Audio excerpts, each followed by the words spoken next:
ज्ञान गुण सागर, जय कपीस तिहुँ लोक उजागर। महादेव ने एक भिक्षुक के रूप में अंजना और केसरी को अपने दर्शन दिए। इस बात से बेखबर अंजना उनका स्वागत करती है और सभी व्यंजनों का भोग देती है, परंतु स्वयं महादेव अब भी अंजना की भक्ति की परीक्षा ले रहे थे और निरंतर उनके प्रभु भगवान शिव की निंदा करने लगे। ये सुन अंजना को क्रोध आ जाता है। अंजना की भक्ति देख भगवान शिव प्रसन्न हो जाते हैं और अंजना को अपने ही अंश को जन्म देने का आशीर्वाद देते हैं। आज मैं आपको बताऊंगा कि क्या हुआ जब वायुदेव ने शिव के द्वारा दिए गए भस्म के साथ अंजना और केसरी को दर्शन दिए। आपके पुण्यों का फल मिलने का समय आ गया है। आपको शीघ्र ही संतान लाभ होगा।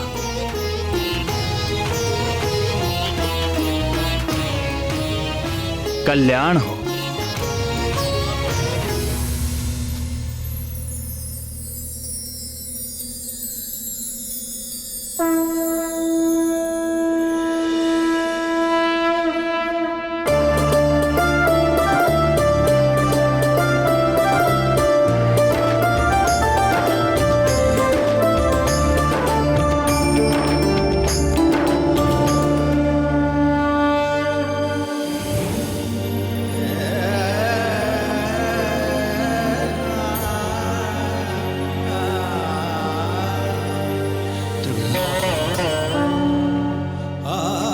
शीघ्र ही वायुदेव के द्वारा तुम्हें मेरा प्रसाद प्राप्त होगा। उसे अपने पति वीर केसरी के हाथों से स्वीकार करना।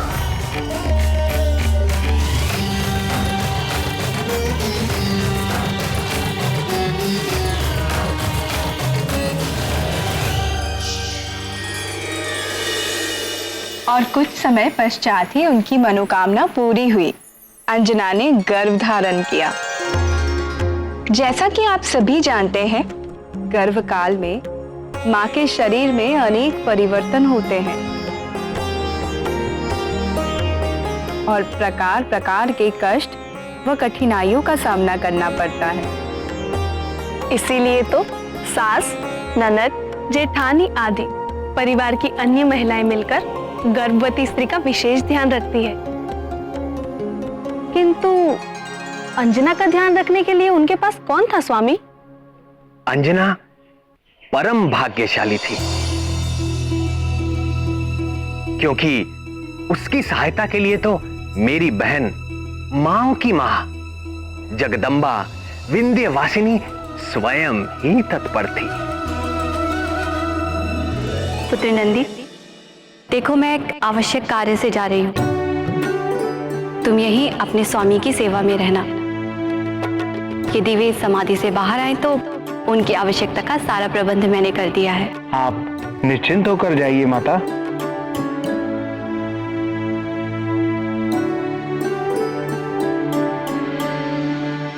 भवानी प्रिय,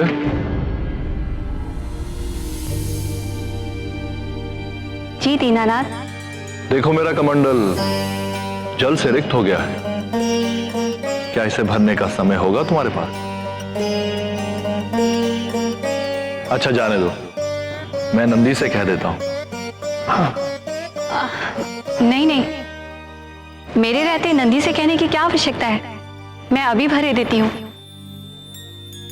अच्छा रहने दो, मुझे तो स्मरण ही नहीं था कि अपनी जटाओं की गंगा से इसे भर लेता हूं।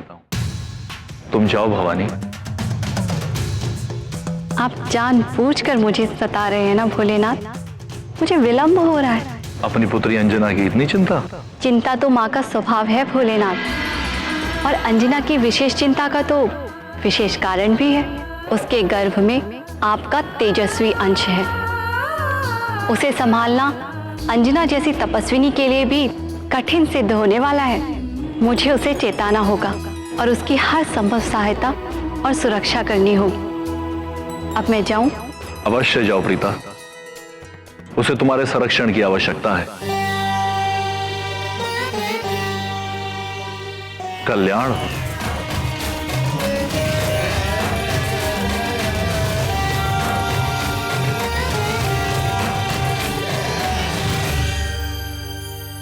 शंकर जी भी आप ही की तरह नटखट हैं, ये मुझे नहीं पता था। शिवाय विष्णु रूपाय शिव रूपाय विष्णवे शिवश्च हृदयं विष्णु विष्णुश्च हृदयं शिव। अर्थात हमारे श्याम सुंदर और कर्पूर गौरम भगवान शंकर में कोई अंतर नहीं। माँ जगदम्बा इतनी चिंता करती है, ये मैं नहीं जानती थी। भय के बिना प्रेम नहीं होता, और जहां प्रेम होता है भय और चिंता स्वयं चले आते हैं। और जब साधारण माताएं अपनी संतान को इतना प्रेम करती हैं, तो फिर जो सारे संसार के प्राणियों की मां है, उनके प्रेम और करुणा की क्या कोई था हो सकती है। उनका प्रेम अथाह अपार है।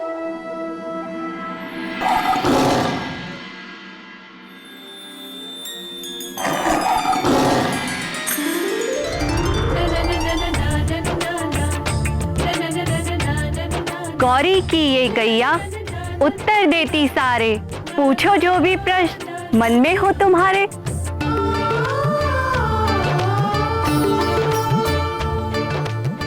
गौरी की गैया, यदि आप आज्ञा दें तो मैं उसे बुलाकर कुछ पूछ लूं।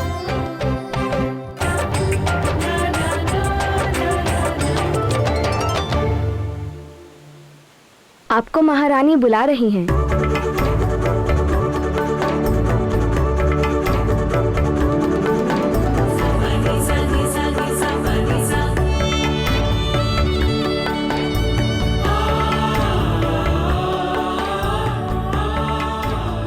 गौरी की ये गैया उत्तर देती सारे, पूछो जो भी प्रश्न मन में हो तुम्हारे।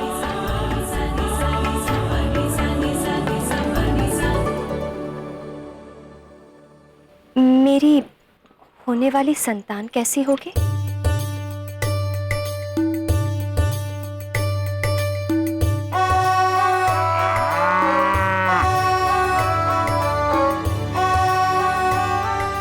तप किया तूने कठिन, पाया शिव जी का वरदान, मन की चाह हुई पूरी, लाला होगा अब बलवान।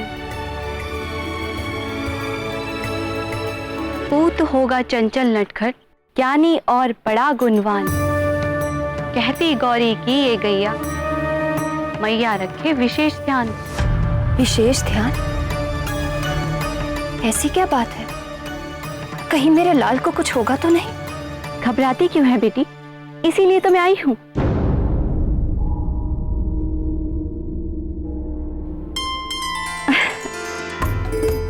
रक्षा करते तेरे लाल की, गंगा को जिन्होंने साधा, तेरा वाली उनकी पुजारन, दूर करेगी हर बाधा। और अब आगे सुन, तेरे और तेरे लाल के स्वास्थ्य के लिए गौरी कुछ कहती है। सुन तो क्या कहती है।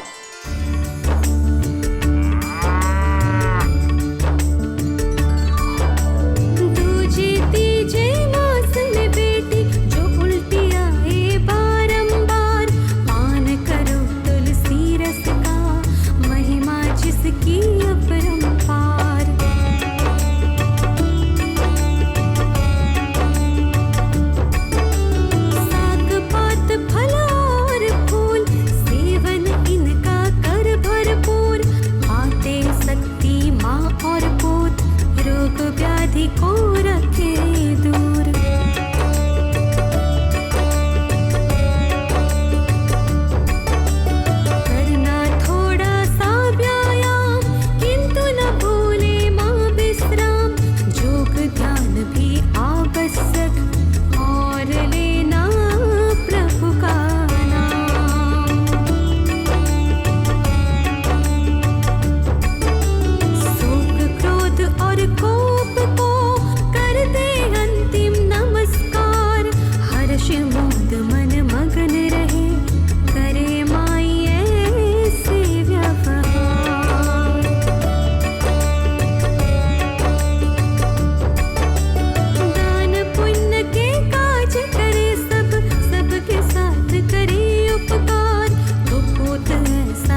समझ गई ना? मैं सब समझ गई। भूल ना जाना गौरी की गैया की ये वाणी।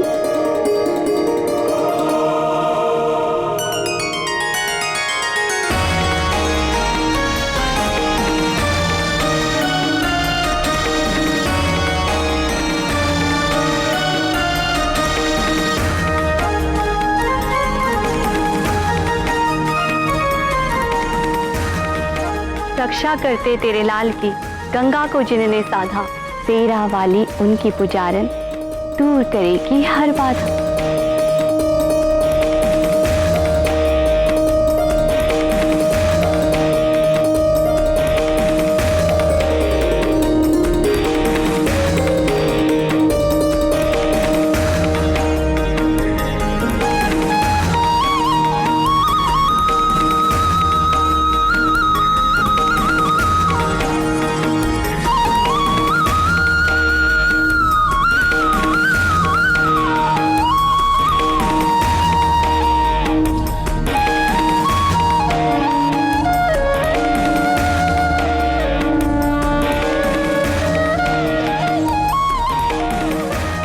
गौरी की ये गैया उत्तर देती सारे, पूछो जो भी प्रश्न मन में हो तुम्हारे।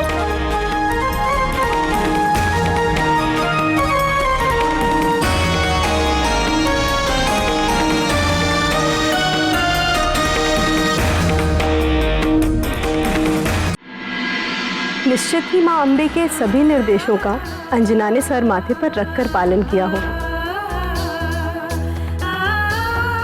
और भगवान शंकर के आशीर्वाद से हनुमान जी का निर्विघ्न जन्म हुआ होगा। ये कैसे हो सकता था? क्यों प्राणवल्लभ? हनुमान आज शांत और धीर चित्त दिखाई देते हैं, तो क्या आपने ये सोच लिया कि उन्होंने इसी प्रशांत मुद्रा में भजन करते हुए जन्म लिया था? तो क्या हनुमान बाल्यकाल में बहुत चंचल थे? बाल्यकाल तो क्या, उन्होंने तो अपनी लीला गर्भकाल से ही आरंभ कर दी थी। गर्भकाल से? गर्भ धारण करते ही अंजना के रूप में अलौकिक परिवर्तन होने लगा। उसका रंग चमक गया, मुखमंडल तेजस्वी हो गया, देह में से सुनहरी आभा निकलने लगी और उसकी भूख वो तो कुछ अधिक बढ़ गई।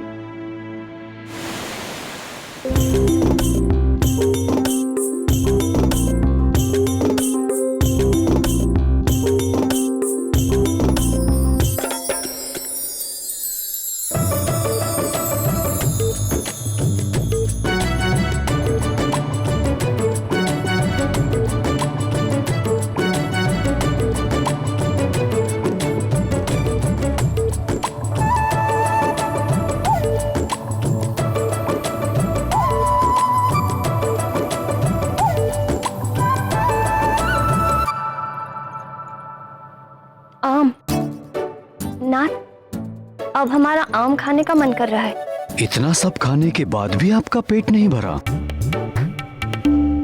मेरा कहने का अर्थ है इस ऋतु में आम कहां से लाऊं प्रिय? आम तो ग्रीष्म ऋतु में होते हैं। तो फिर आप मुझे आम के उपवन में ले चलेंगे? मैं आम का वृक्ष देखकर ही संतोष कर लूंगी। जैसी तुम्हारी इच्छा प्रिय।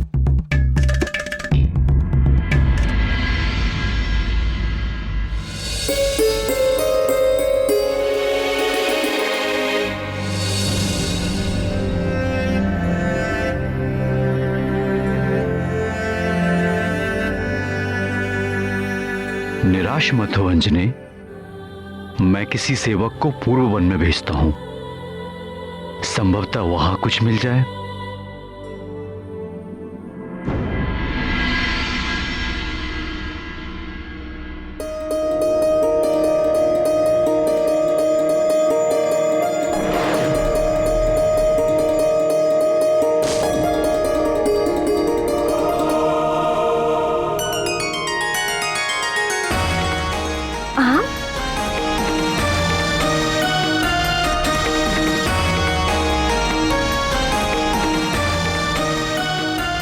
नाथ, ये देखिए आम। वो देखिए कितना बड़ा और रसीला आम है।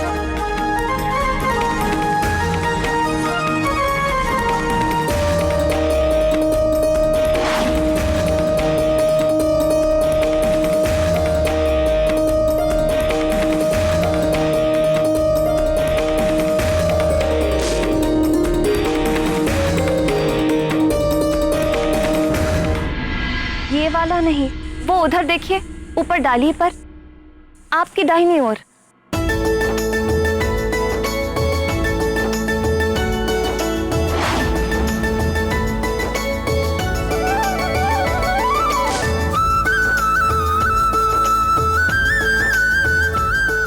ये वाला नहीं, वो सबसे ऊपर वाली डाली पर जो है वो वाला। तुम्हें कौन सा आम चाहिए प्रिय? मुझे कुछ समझ में नहीं आ रहा। देखिए ना, वो वाला आपके दाहिनी ओर पर, वो सबसे बड़ा वाला।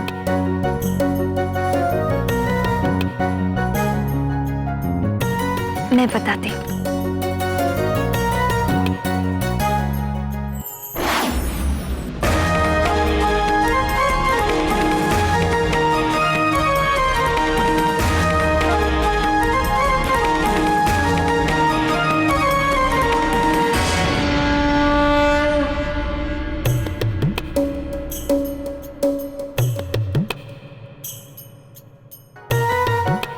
अंजनी, ऐसी अवस्था में ये कैसी लीला?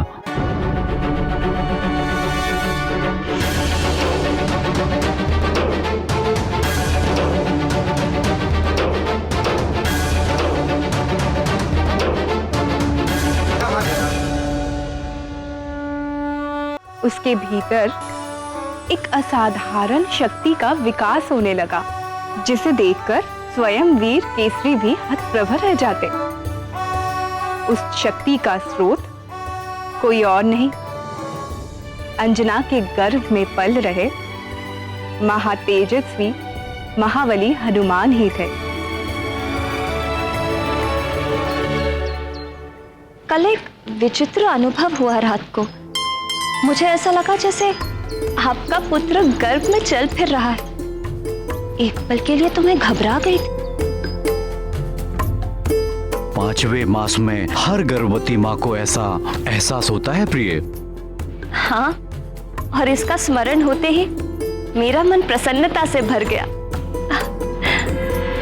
अरे देखिए, फिर से चल फिर रहा है आपसे बात करते करते।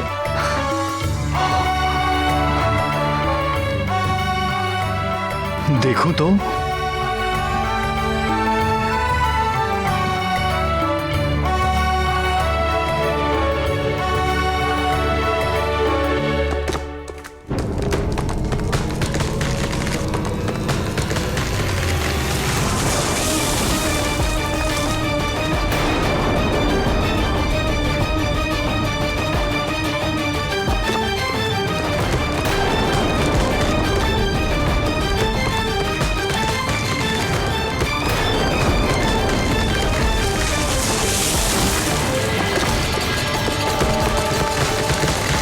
अंजनी,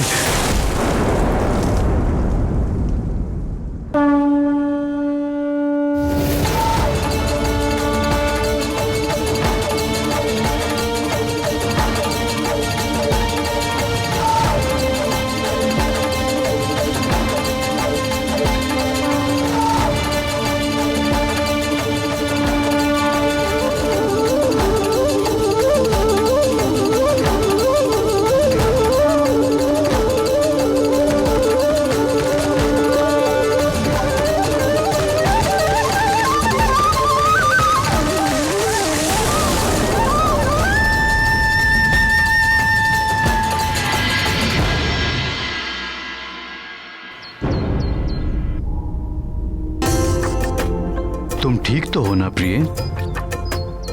जी, मैं बिल्कुल ठीक हूँ। कुछ न कुछ अलौकिक शक्ति सी आ गई। मैं भी चकित हूँ ना कि मैं ये सब कैसे कर रही हूँ। निश्चय ये भगवान भोले शंकर के तेज का प्रताप है।